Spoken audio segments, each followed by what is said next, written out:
ನಮಸ್ಕಾರ ಎಲ್ರಿಗೂ, welcome to KPSC times. So ಎಲ್ಲರೂ ಚೆನ್ನಾಗಿದ್ದೀರಾ ಅಂತ ಅಂದ್ಕೊಂಡಿದ್ದೀನಿ. ಇವತ್ತು October 9th related most important one liner current ಅಫೇರ್ಸ್ನ ನಾವು ಡಿಸ್ಕಸ್ ಮಾಡ್ಕೊಳ್ಳೋಣ.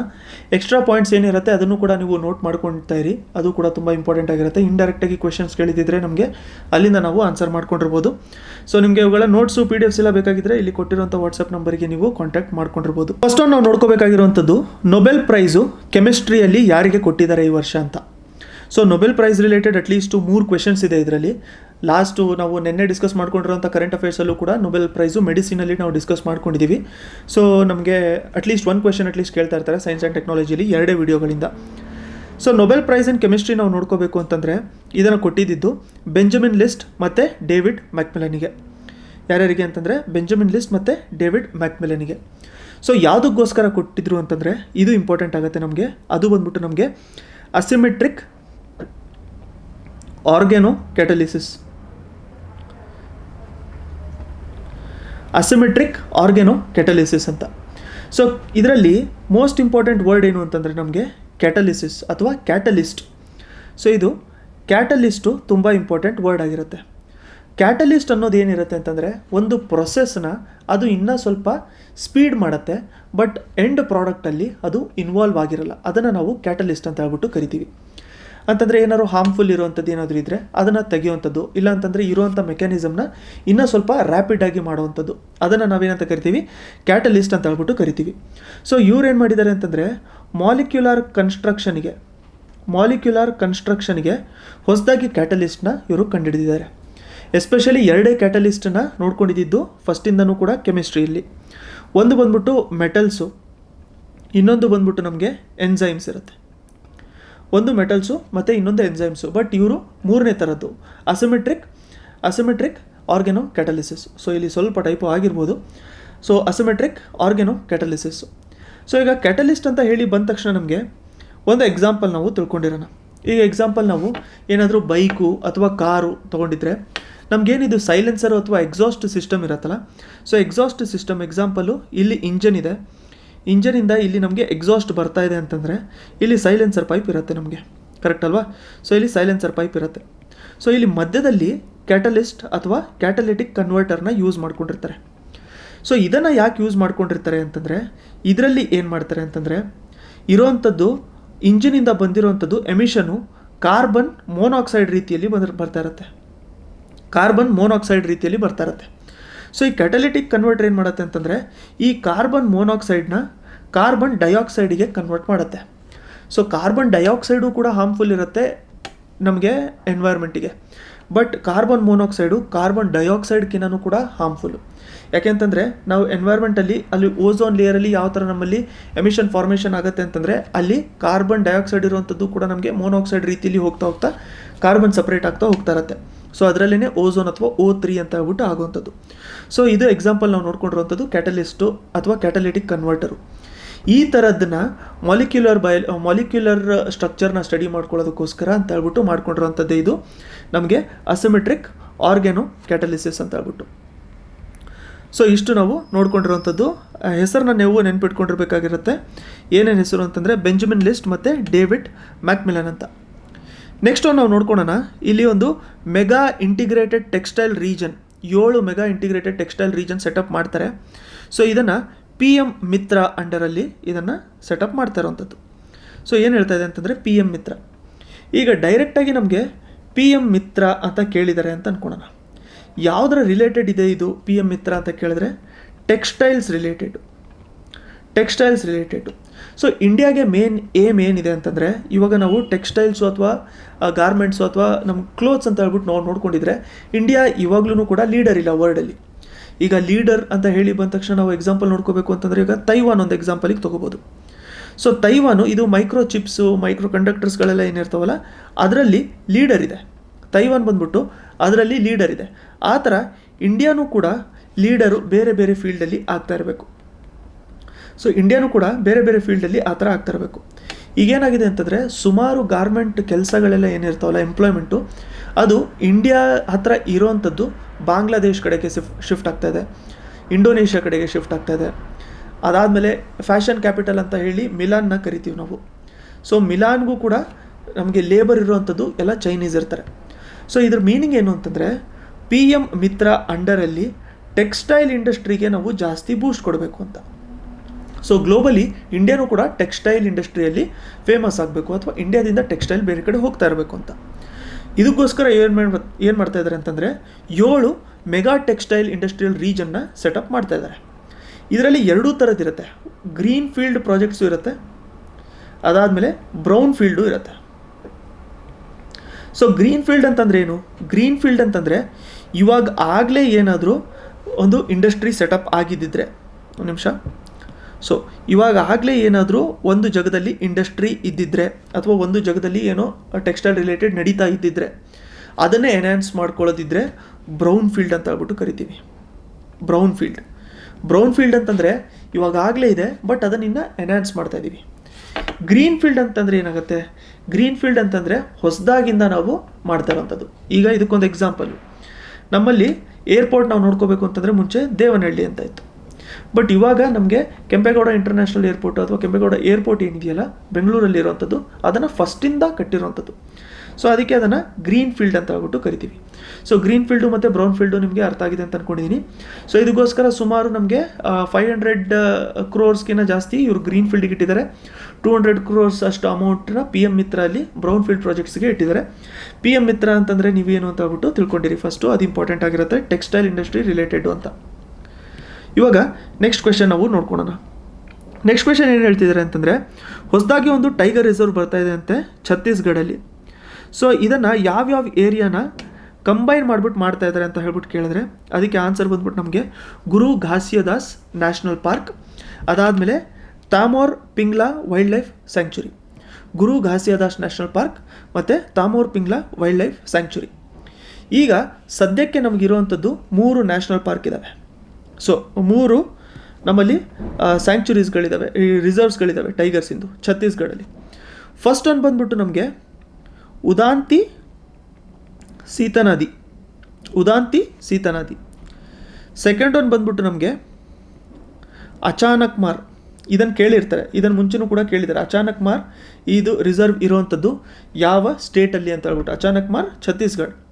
ಥರ್ಡ್ ಒನ್ ಇರುವಂಥದ್ದು ಇಂದ್ರಾವತಿ ರಿಸರ್ವ್ಸ್ ಅಂತ. ಸೊ ಇರೋವಂಥದ್ದು ಯಾವುದಾದ್ರು ಅಂತಂದರೆ ಉದಾಂತಿ ಸೀತಾನದಿ, ಅದಾದಮೇಲೆ ನಮಗೆ ಅಚಾನಕ್ ಮಾರ್, ಅದಾದಮೇಲೆ ಇಂದ್ರಾವತಿ ರಿಸರ್ವ್ಸ್ ಅಂತ.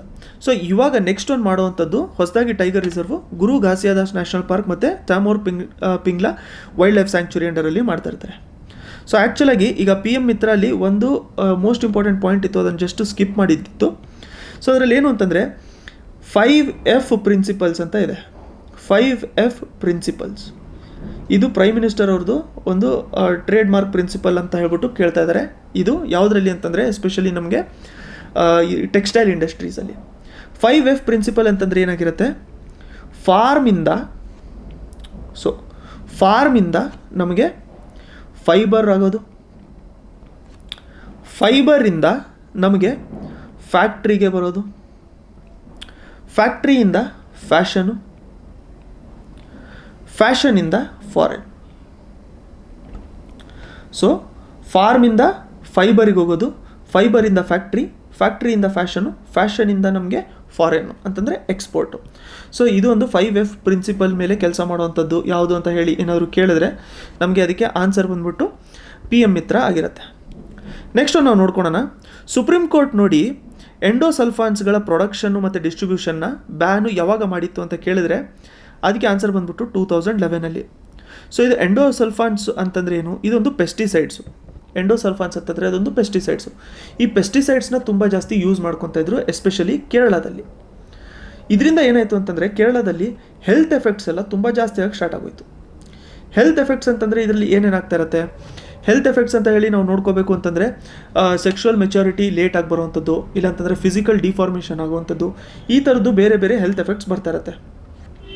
ಸೊ ಅದಕ್ಕೋಸ್ಕರ ಇದು ಕೋರ್ಟಲ್ಲಿ ಹೋದಾಗ ಏನು ಮಾಡಿತ್ತು ಅಂತಂದರೆ ಕೋರ್ಟು 2011ಇಂದನೂ ಕೂಡ ಎಂಡೋಸಲ್ಫಾನ್ಸ್ನ ಇನ್ಮೇಲೆ ಪೆಸ್ಟಿಸೈಡ್ ಆಗಿ ಯೂಸ್ ಮಾಡೋ ಹಾಗಿಲ್ಲ ಅಂತ ಹೇಳ್ಬಿಟ್ಟು ಹೇಳಿತ್ತು.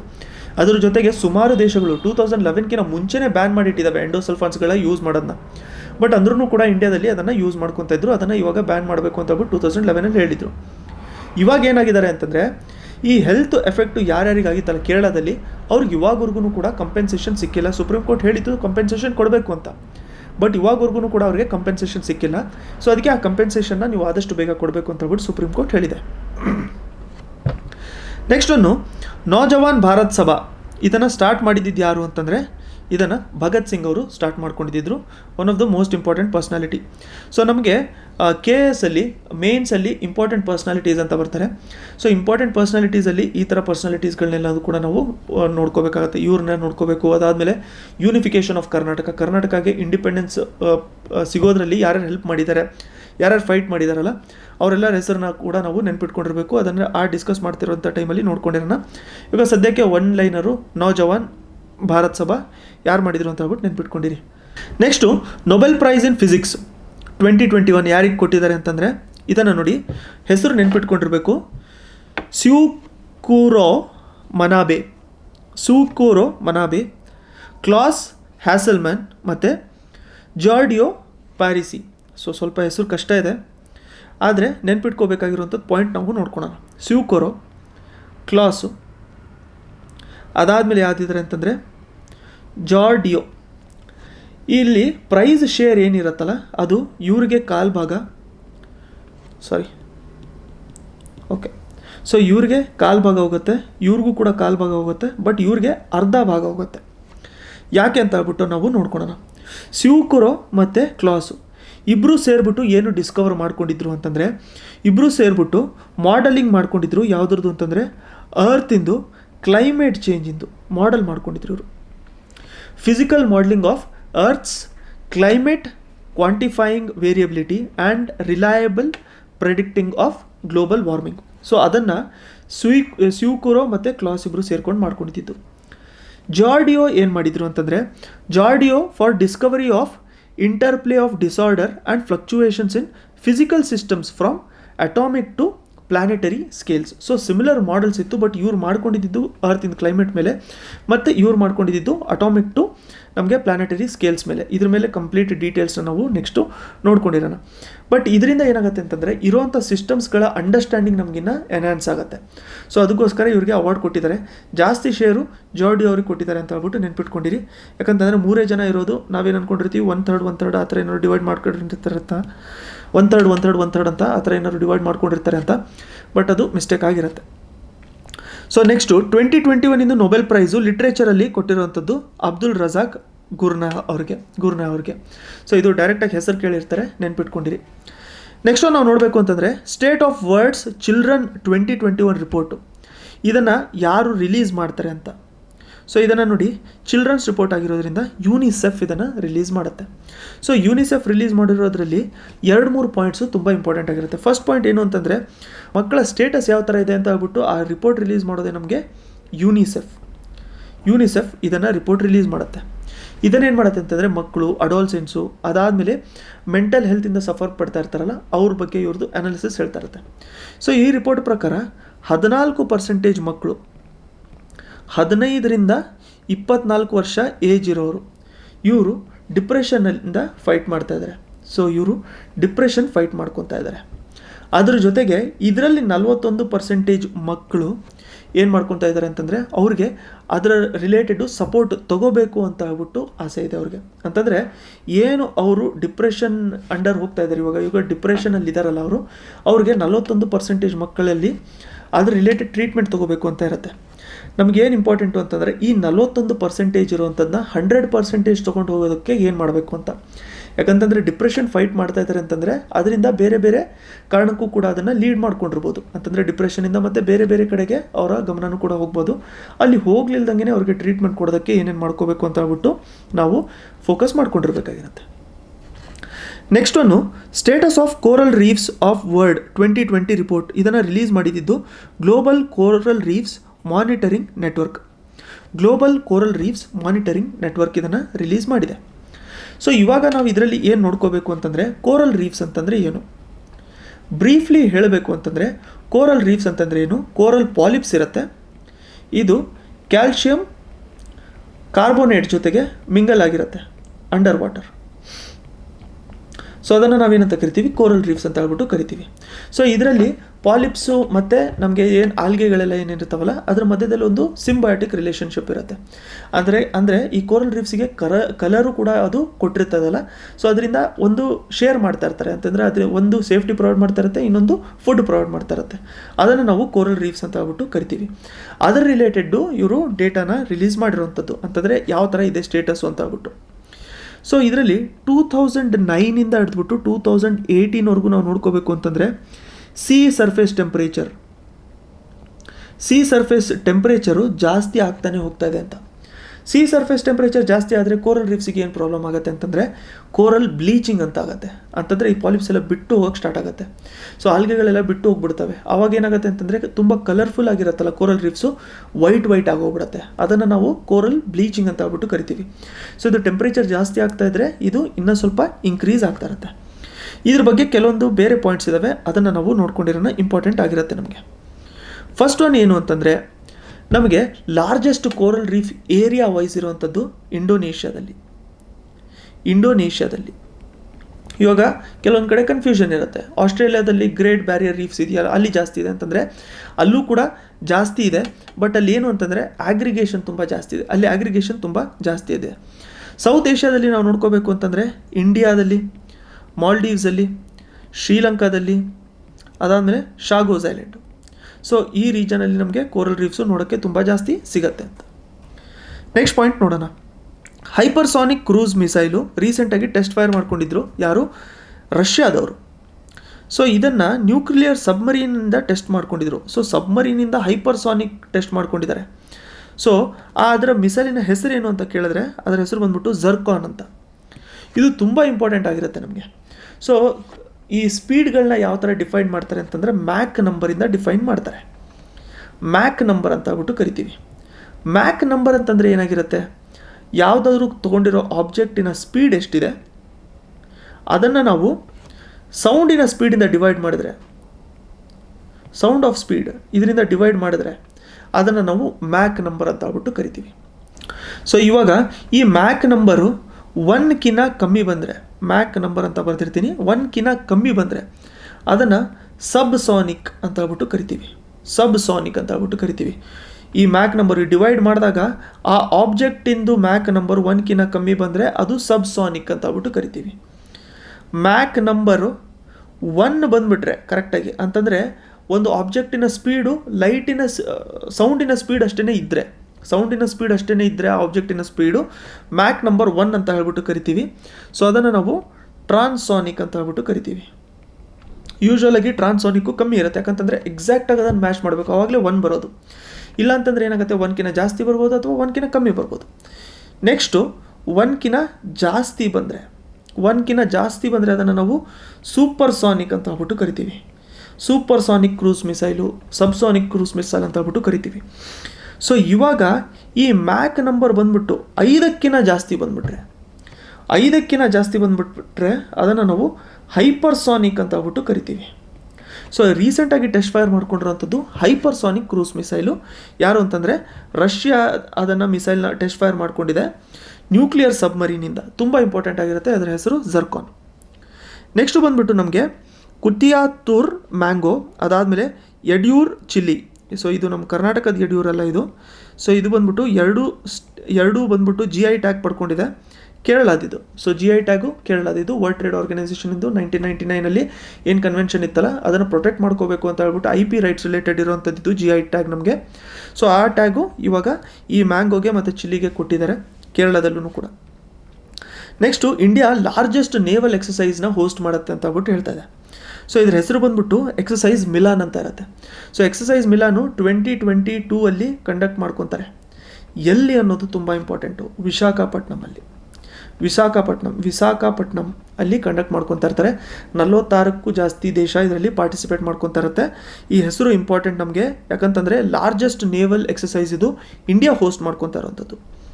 ನೆಕ್ಸ್ಟ್ ಒಂದು ಡ್ರೋನ್ ಡೆಲಿವರಿ ಮಾಡೆಲ್ ಇದೆ. ಇದರಿಂದ ವ್ಯಾಕ್ಸಿನ್ಸ್ಗಳೆಲ್ಲದೂ ಕೂಡ ಡೆಲಿವರ್ ಮಾಡ್ಕೊತಾ ಇದ್ದಾರೆ ಬೇರೆ ಬೇರೆ ರೀಜನ್ಸ್ಗೆ. ಎಸ್ಪೆಷಲಿ ನಾರ್ತ್ ಈಸ್ಟಲ್ಲಿ ಇದನ್ನೆಲ್ಲ ಸ್ಟಾರ್ಟ್ ಮಾಡ್ಕೊಂಡಿದ್ದಾರೆ. ಅದರ ಹೆಸರು ಬಂದ್ಬಿಟ್ಟು ಐಡ್ರೋನ್ ಅಂತಂದ್ರೇನು, ICMR, ನಮಗೆ Indian Council of Medical Research ಇದೆಯಲ್ಲ, ICMR drone response and outreach in North East ಅಂತ, ಅದಕ್ಕೋಸ್ಕರ ಇದು ನ್ಯೂಸಲ್ಲಿ ಇತ್ತು. ಸೊ ವಿಡಿಯೋ ಇಷ್ಟ ಆಗಿದ್ದರೆ ಲೈಕ್ ಮಾಡ್ಕೊಂಡಿರಿ. ನಿಮಗೆ ಇವುಗಳದೆಲ್ಲ ನೋಟ್ಸು PDF ಬೇಕಂದರೆ ಈ ನಂಬರ್ಗೆ ನೀವು ಕಾಂಟ್ಯಾಕ್ಟ್ ಮಾಡ್ಕೊಂಡಿರ್ಬೋದು. ನೆಕ್ಸ್ಟ್ ವೀಡಿಯೋಲಿ ಮತ್ತೆ ಸಿಗೋಣ. ಫಾರ್ಮೆಟ್ ಯಾವ ಥರ ಅನಿಸ್ತಿದೆ ಅಂತ ಹೇಳ್ಬಿಟ್ಟು ಕಮೆಂಟ್ ಸೆಕ್ಷನಲ್ಲಿ ಕಮೆಂಟ್ ಮಾಡಿ ತಿಳಿಸಿರಿ. ನೆಕ್ಸ್ಟ್ ವೀಡಿಯೋಲಿ ಮತ್ತೆ ಸಿಗೋಣ.